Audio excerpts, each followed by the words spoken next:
이 시간 하나님께서 우리에게 주시는 말씀은 창세기 11장 1절에서 9절까지의 말씀입니다. 제가 보는 성경으로 구약 13쪽입니다.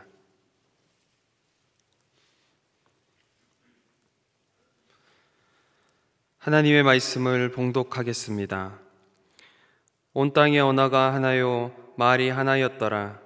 이에 그들이 동방으로 옮기다가 시날 평지를 만나 거기 거류하며 서로 말하되 자 벽돌을 만들어 견고히 굽자 하고 이에 벽돌로 돌을 대신하며 역청으로 진흙을 대신하고 또 말하되 자 성읍과 탑을 건설하여 그 탑 꼭대기를 하늘에 닿게 하여 우리 이름을 내고 온 지면에 흩어짐을 면하자 하였더니 여호와께서 사람들이 건설하는 그 성읍과 탑을 보려고 내려오셨더라. 여호와께서 이르시되 이 무리가 한 족속이요 언어도 하나이므로 이같이 시작하였으니 이후로는 그 하고자 하는 일을 막을 수 없으리로다. 자 우리가 내려가서 거기서 그들의 언어를 혼잡하게 하여 그들이 서로 알아듣지 못하게 하자 하시고 여호와께서 거기서 그들을 온 지면에 흩으셨으므로 그들이 그 도시를 건설하기를 그쳤더라. 그러므로 그 이름을 바벨이라 하니 이는 여호와께서 거기서 온 땅의 언어를 혼잡하게 하셨음이니라. 여호와께서 거기서 그들을 온 지면에 흩으셨도다. 아멘. 우리나라에서 제일 높은 건물은 롯데월드타워 건물이죠. 높이가 555m입니다. 현재 세계에서 가장 높은 건물은 아랍에미리트 두바이에 있는 부르즈 할리파입니다. 높이가 828m입니다. 2009년에 완공됐죠. 중국에 있는 상하이 타워가 632m입니다. 그 상하이 타워가 건축할 당시는 중국이 세계에서 가장 높은 빌딩을 짓겠다고 용을 썼죠. 그런데 현재는 6위로 밀려났습니다. 중국에는 세계에서 높은 빌딩, 높이가 높은 빌딩 10위 안에 들어있는 건물들이 여러 개가 있습니다. 현재 사우디아라비아의 제다 타워가 건축 중에 있는데 완공이 되면 그게 높이가 1007m입니다. 그러니까 높이가 1km가 넘는 거예요. 그러면 또 순위가 바뀌겠죠. 세계의 그 높은 빌딩 10위 안에 들은 건물 가운데 3개가 우리나라 건설회사가 건축한 건물이라고 합니다. 그러니까 우리나라 토목 건설 실력이 세계적인 수준인 거죠. 이렇게 높은 고층 건물을 마천루라고 표현을 합니다. 한자 뜻을 풀이하면 하늘에 닿을 듯한 누각 혹은 하늘에 닿는 건물이라는 뜻의 말이죠. 오늘 본문 말씀은 창세기에 기록된 인류 최초의 마천루 건설에 관한 이야기입니다. 바벨탑 건축 사건 이야기죠. 하나님의 창조 사건, 그리고 아담과 하와의 타락 사건, 그리고 노아의 홍수 심판 사건, 그리고 바벨탑 사건을 원역사의 4대 사건이라고 말을 합니다. 원역사는 창세기 1장부터 11장까지의 내용을 원역사, 최초의 역사다 그 말이죠. 그리고 12장부터는 이제 아브라함을 선택해서 족장의 시대 역사가 진행이 되죠. 그 원역사의 첫 사건인 그 창조, 그리고 아담과 하와의 타락 사건, 선악과를 따먹지 말라고 하신 하나님의 명령을 불순종함으로 하나님처럼 될까 해서 불순종함으로 타락이 시작됐습니다. 그 죄는 점점 더 커져서 아담과 하와의 첫 아들인 가인이 동생 아벨을 하나님의 경고하신 말씀을 귀담아 듣지 않고 동생을 죽이죠. 점점 죄는 땅에 가득했습니다. 그래서 더 이상 하나님이 세상에 죄가 가득한 것을 그냥 보실 수가 없었어요. 하나님 없이 자기 생각과 자기 계획들이 악한 것을 보시고 홍수로 심판하시기로 하셨죠. 그래서 홍수로 멸절시키셨습니다. 하나님의 지시대로 방주를 지은 노아와 그의 가족들, 그리고 방주에 오른 각종 동물들의 암수 한 쌍씩 많이 살아 남게 되었습니다. 노아 홍수 심판이 있은 지 200여 년이 지난 후에 또다시 인간은 하나님처럼 되고자 하는 악하고 불경스러운 시도를 하였습니다. 하나님의 홍수 심판 후 구원을 받은 노아와 그의 가족들은 생육하고 번성했습니다. 노아의 아들들인 함, 셈, 함, 야벳, 제 족보가 창세기 10장에 기록이 되어 있고 거기는 70개의 민족과 나라들이 쭉 나열되어 있습니다. 온 세상에 다양한 족속들로 가득하게 되었음을 성경은 기록하고 있습니다. 노아의 자손들이 아담과 하와에게 하신 하나님의 명령과 축복, 생육하고 번성하여 땅에 충만하라 하신 이 하나님의 명령과 축복을 이어받아서 온 세상에 그 자손들이 가득 채우게 된 것입니다. 그들이 동쪽으로 옮겨가다가 시날 평지를 만나서 그곳에 자리를 잡았습니다. 그때는 언어가 하나였습니다. 본문 1절, 2절입니다. 온 땅에 언어가 하나요 말이 하나였더라. 이에 그들이 동방으로 옮기다가 시날 평지를 만나 거기 거류하며, 시날 평지를 만나서 그곳이 살만하겠다 생각한 거죠. 그곳에 이제 정착을 하기로 한 것입니다. 그리고 그들이 이렇게 말했습니다. 3절, 4절. 서로 말하되 자 벽돌을 만들어 견고히 굽자 하고, 이에 벽돌로 돌을 대신하여 하며 역청으로 진흙을 대신하고, 또 말하되 자 성읍과 탑을 건설하여 그 탑 꼭대기를 하늘에 닿게 하여 우리 이름을 내고 온 지면에 흩어짐을 면하자 하였더니, 그들은 흩어지는 것에 대해서 불안을 느꼈던 것 같습니다. 뭔가 흩어지면 뭔가 위험을 겪을 거라는 그런 두려움이 있었던 것으로 추측이 됩니다. 그래서 흩어지지 않으려고 그 흩어지지 않는 방법을 찾은 거예요. 그랬더니 성읍과 탑을 건설해서 이걸 중심으로 여기에 모이자, 흩어지지 말자. 자기들이 할 수 있는 능력과 방법을 다 동원해서 이것이 우리의 살 길이다. 우리가 외부의 위험, 공격, 그 어떤 것으로부터 우리가 평안하려면, 안정되려면, 우리의 목숨이 지켜지려면 함께 모여야 된다. 그들이 한 말을 정리하면 이런 겁니다. 우리끼리, 우리를 위하여 꼭대기가 하늘에 닿는 탑을 건설하자입니다. 신할 땅에 정착한 사람들이 형성한 공동체의 특징은 하나된 마음이었습니다. 통일된 마음. 서로 말을 하고 의견을 내고 대화하고, 그리고 뭔가를 할지를 계획을 하고, 그 계획을 가지고 목표를 세웠어요.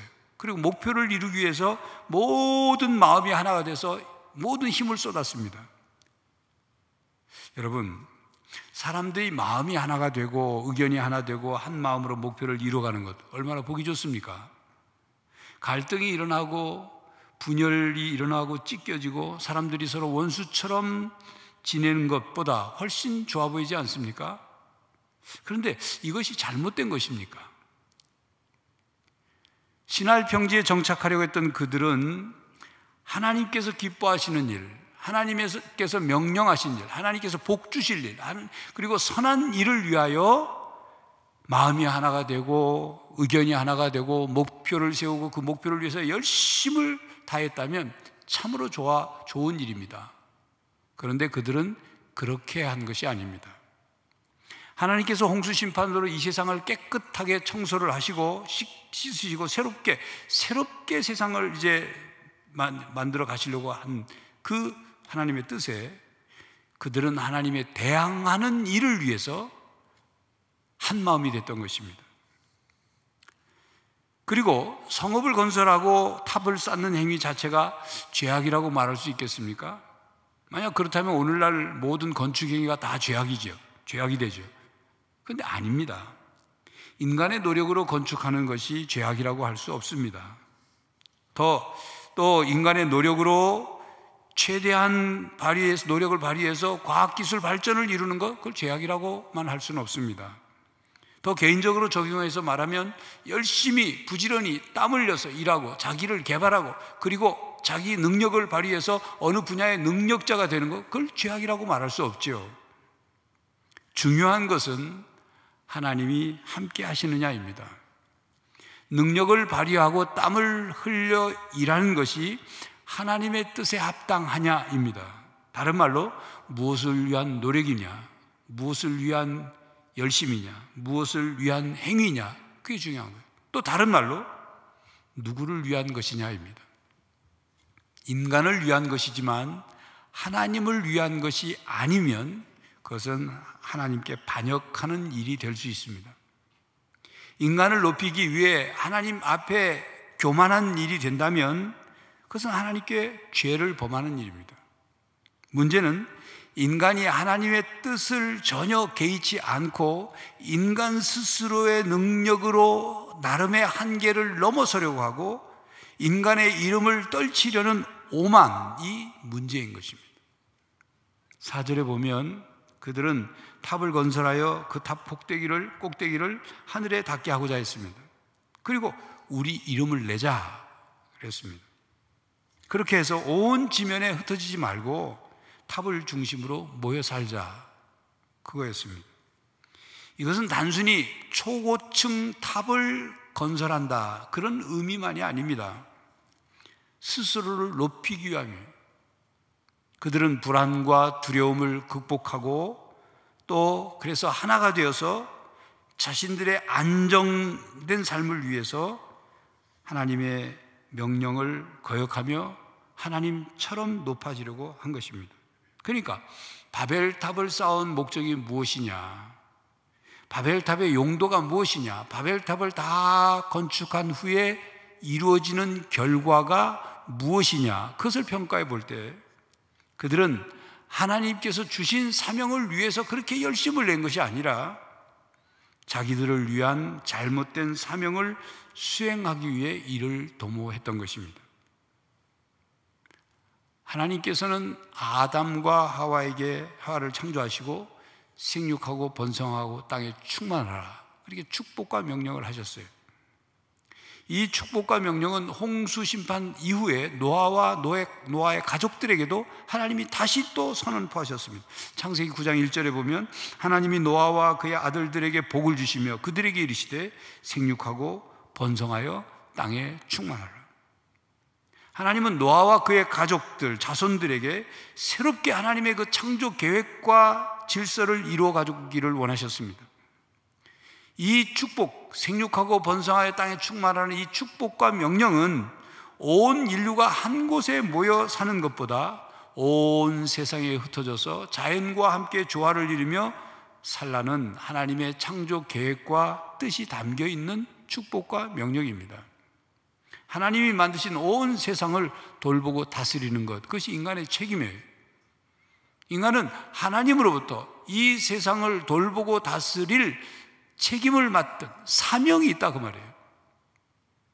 그러므로 사람들이 신할 평지에 이르러서 더 이상 이동하지 않고 그곳에 탑을 쌓고 한 곳에 모여서 흩어지지 말자 한 것은 하나님께서 만드신 세상을 돌보고 다스리라는 하나님의 명령을 거역하는 일이며 하나님의 축복에 반역하는 행위입니다. 그러므로 인간의 안전과 욕망을 위해서 하나님께서 축복하며 주신 명령에 불순종하는 것은 인간의 사명을 저버리는 것입니다. 잘못된 사명으로 다른 사명을 저버리는 것입니다. 여러분, 땅에서 높이 건축된 건물을 위로 올려다보면 우리가 감탄을 하게 됩니다. 어떻게 저렇게 높은 건물을 지을 수 있을까? 참 인간의 능력이 대단하다, 그런 감탄을 하게 되죠. 또 그 높은 건물 앞에 우리가 서면 우리가 너무 작게 보여요. 그 위압감을 느낍니다, 건물에게. 그리고 위로 올려다보면 건물의 끝이 하늘에 닿은 것처럼 보여요. 그러나 여러분, 하늘 위에서 아래로 내려다보면 어떻게 보일까요? 하늘 위에서, 땅에서 위로 솟은 건물을 위에서 아래로 내려다보면 밑에서 보는 것처럼 대단해 보일까요? 2007년 8월에 미국 교회 탐방 시 미국 일리노이주에 있는 시카고시에 위치한 시어스 타워 빌딩에 올라갈 기회가 있었습니다. 시어스 타워는 지상 108층이고 442m입니다. 1973년부터 1998년까지 세계에서 25년 동안 세계에서 가장 높은 빌딩이었어요. 지금은 아니죠. 그 시카고라는 도시는 대화재가, 무디 목사님이 목회할 당시 대화재가 났었던 도시입니다. 도시 전체가 탔어요. 다 불탄 이후에 건축이 시작돼서 그 시카고는 아주 건축이 유명한, 우리 청년들 가운데 건축과에 다니는 학생이 있다면 아마 알 거예요. 시카고에 있는 건축과가 유명하더라고요. 시카고 대학에. 건물들이 너무 아름답고 또 높은 잘 지은 빌딩들이 너무 많습니다. 근데 이제 그 시어스 타워 스카이덱 전망대 위에 올라가서 땅 아래를 내려다 보면 많은 고층 빌딩들이 있는데, 그 위에서 그 땅에서 보면 아름답고 높아 보였던 건물들이 그 시어스 타워 스카이덱 전망대에서 내려다 보면 아름답게 안 보여요. 높게 안 보여요. 그냥 납작한 건물이에요. 위압감을 주지 않습니다. 그 건물들이 밑에서 볼 때는 하늘에 닿은 것 같았는데 아니에요. 사람이 볼 때도 좀 높은 곳에서 아래를 내다보면 그렇게 보이는데, 하나님께서, 하늘에 계신 하나님께서 인간이 나름 높은 탑을 쌓는다고 쌓은 것을 보시면 어떻게 보실까요? 어떻게 보일까요? 땅 아래에서 보면 누가 더 높으냐, 누가 더 잘 지었느냐, 누가 더 돈을 많이 들였느냐, 어쩌고 저쩌고 서로 비교하고 자랑하겠지만, 하나님이 위에서 아래로 내려다보시면 다 토털이 기적인 거죠. 하나님이 5절에 보니까 하나님이 탑을 쌓는 인간들을 보려고 내려오셨습니다. 여호와께서 사람들이 건설하는 그 성읍과 탑을 보려고 내려오셨더라. 사람들은 이게 뭔가를 쌓아 높이 올리려고 그래요. 그래서 쌓아서 높아지면 그것이 성공인 줄 알고 대단한 성취라고 생각하나 봐요. 여러분, 등산을 하다 보면 등산길 옆에 웬만한 돌이 있으면 누가 돌 위에 돌을 올려놓고 해가지고 탑을 이렇게 쌓아놓은 것을 종종 볼 수 있습니다. 참, 우리나라 사람들 탑 쌓는 거 참 좋아해요. 그래서 지나가다가 또 자기도 또 돌 하나를 또 올려놓습니다. 탑을 하나라도 더 쌓으려고. 어떤 사람이 등산을 하다가 갑자기 너무 큰 볼 일이 급해졌어요. 거기엔 화장실이 없으니까 마침 지나가는 사람이 없어서 그 등산길에서 조금 안쪽으로 들어가가지고 큰 볼일을 얼른 봤어요. 볼일을 보고 가려고 하니까 괜히 좀 미안한 것 같고 그러니까 주위에 돌을 좀 갖다가 이렇게 안 보이게 덮어 쌓았어요. 그리고 이제 등산하고 내려와가지고 그 다음 며칠 뒤에 가보니까 자기가 볼일 본 자기가 쌓는 돌 위에 다른 사람들이 또 돌을 또 올려놓은 거예요. 탑 쌓는 돌인 줄 알고 올려놓은 거죠. 그래서 참 고개를 갸우뚱하면서 갔다가 다시 또 며칠 뒤에 그 사람을 보니까 그 탑이 더 높아졌어요. 사람들마다 돌을 자꾸 올려놓은 거죠. 심지어는 어떤 사람은 자기가 돌을 갖다 놓고 그 앞에서 이렇게 손을 모고 절을 하더라는 거죠. 그 탑 아래 뭐가 있어요? 똥이 있는데. 사람들은 이 탑을 쌓으면서 뭔가 성공을 기원하고 뭔가 이렇게 성취한다고 생각하나 봐요. 신할 평지의 사람들도 그렇게 생각했는지 모르죠. 탑을 쌓아서 높아져 하늘까지 올라가면 우리 인간끼리 성공적인 삶을 살 수 있다, 안정적인 삶을 살 수 있다 생각했는지 모르죠. 그런데 하나님이 보실 때는 그것은 죄와 반역으로 보셨습니다. 6절입니다. 여호와께서 이르시되 이 무리가 한 족속이요 언어도 하나이므로 이같이 시작하였으니 이후로는 그 하고자 하는 일을 막을 수 없으리로다. 하나님께서는 인간의 죄와 반역을 심각한 상황으로 판단하셨습니다. 그리고 그냥 두고 보실 수 없었습니다.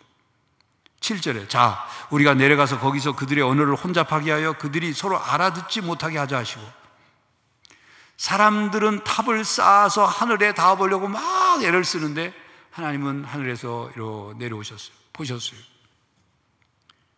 탑을 세웠던 사람들은 자기들이 계획하고 자기들이 목표한 것을 열심히 이루려고 노력했죠.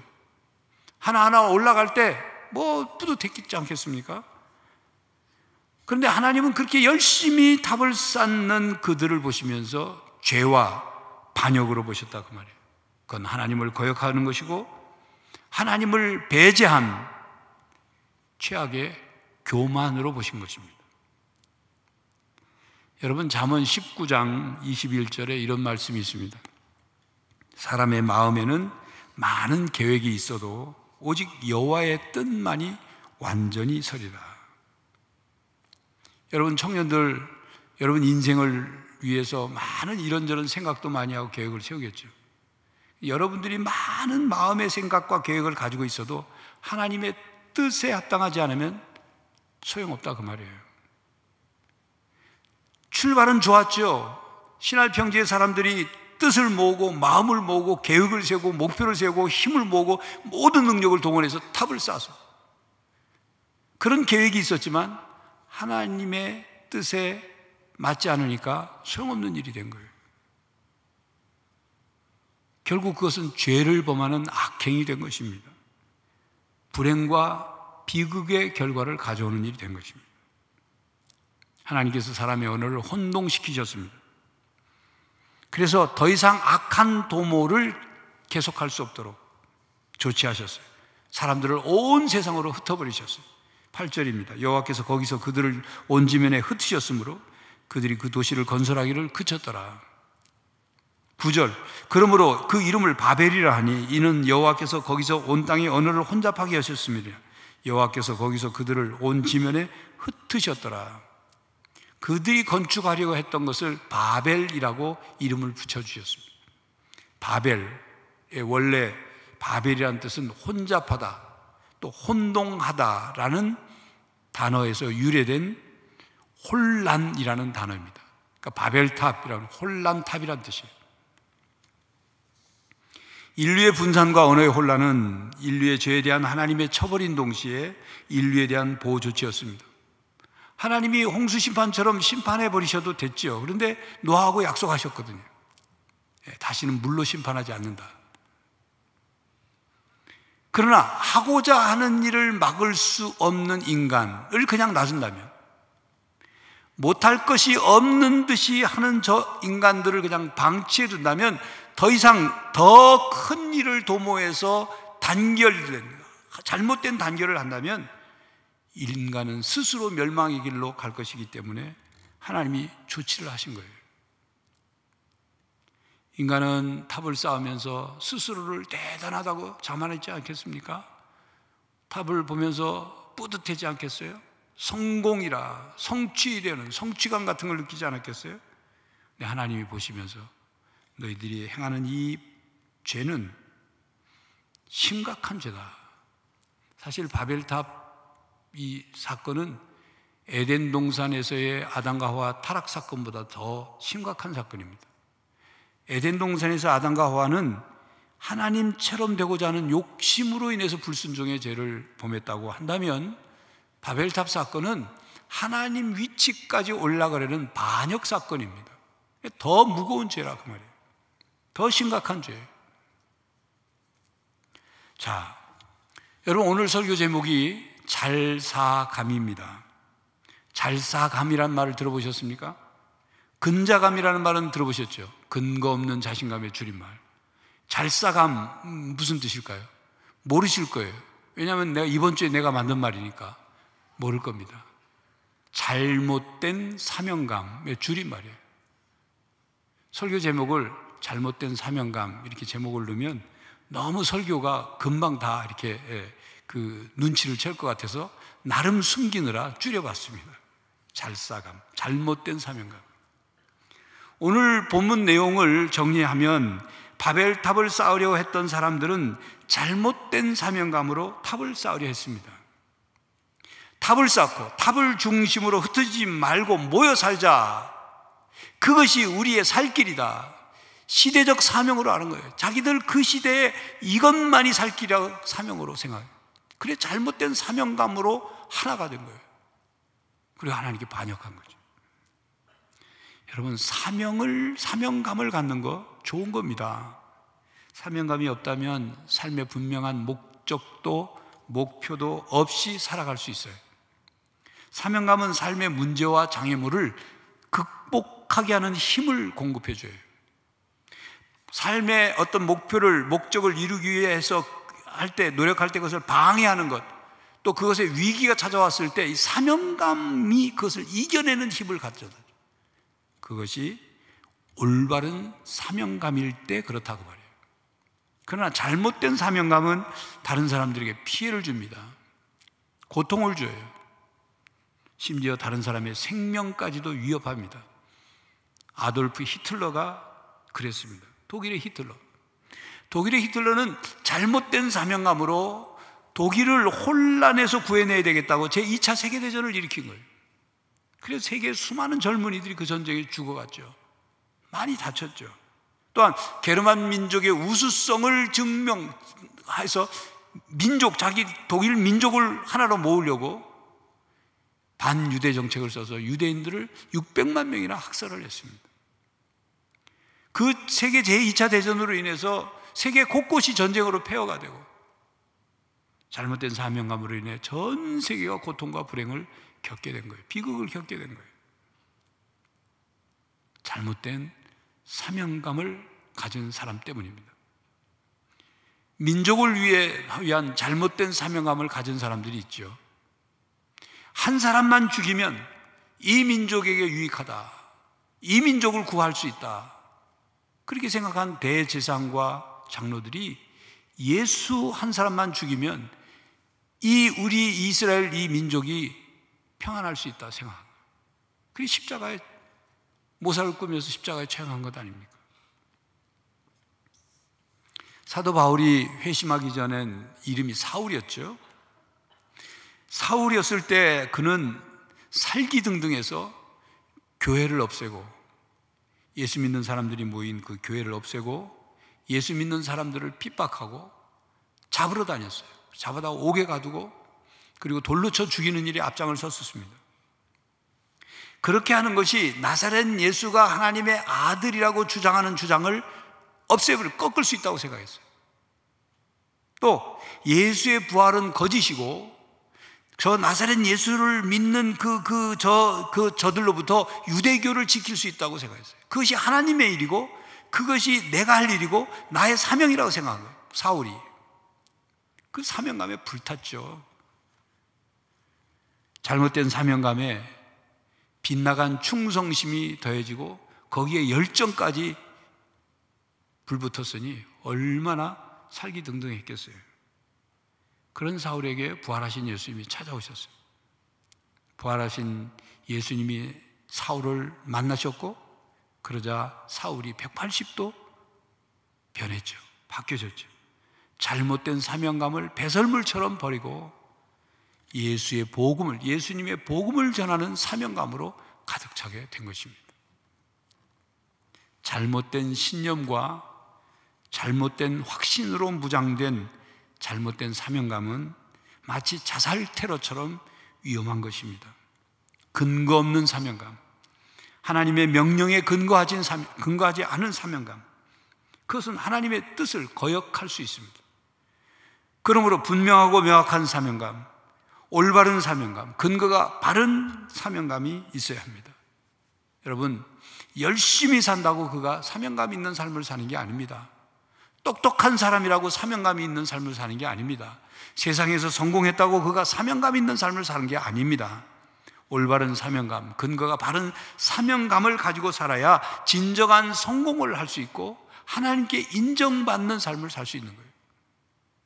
사명과 야망을 혼돈하지 마십시오.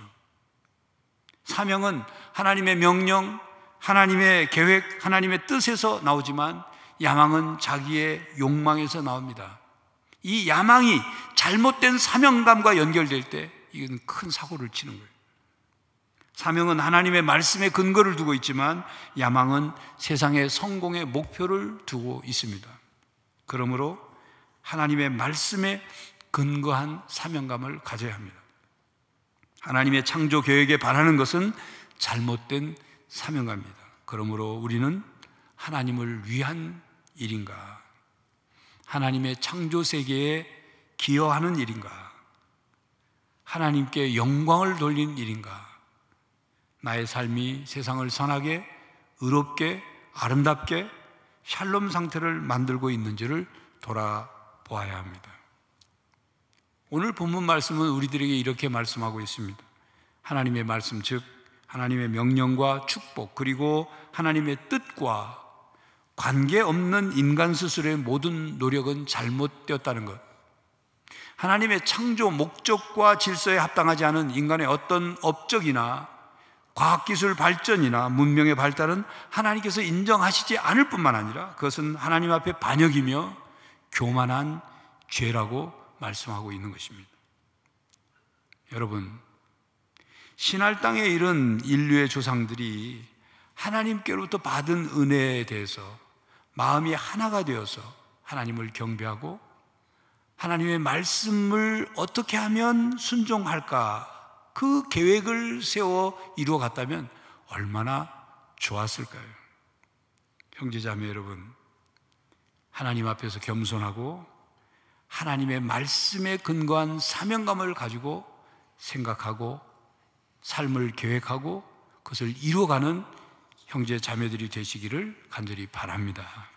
기도하겠습니다. 하나님, 우리가 태어날 때 하나님께서 각각의 사명을 다 주셔서 태어나게 하셨는데 저희들이 아직 그 사명을 깨닫지 못하고 발견하지 못하며 살고 있지는 않은지, 또는 잘못된 사명감을 가지고 그것이 하나님의 뜻이요 하나님께서 주신 사명이라고 착각하고 있지는 않은지, 하나님 말씀에 의지하여 사명을 깨닫고 그 사명에 대한 사명감으로 충만하여 이 땅의 삶을 성공적으로 살아가는 하나님의 아들, 딸들이 되게 하여 주시옵소서. 예수 그리스도의 이름으로 기도하옵나이다. 아멘.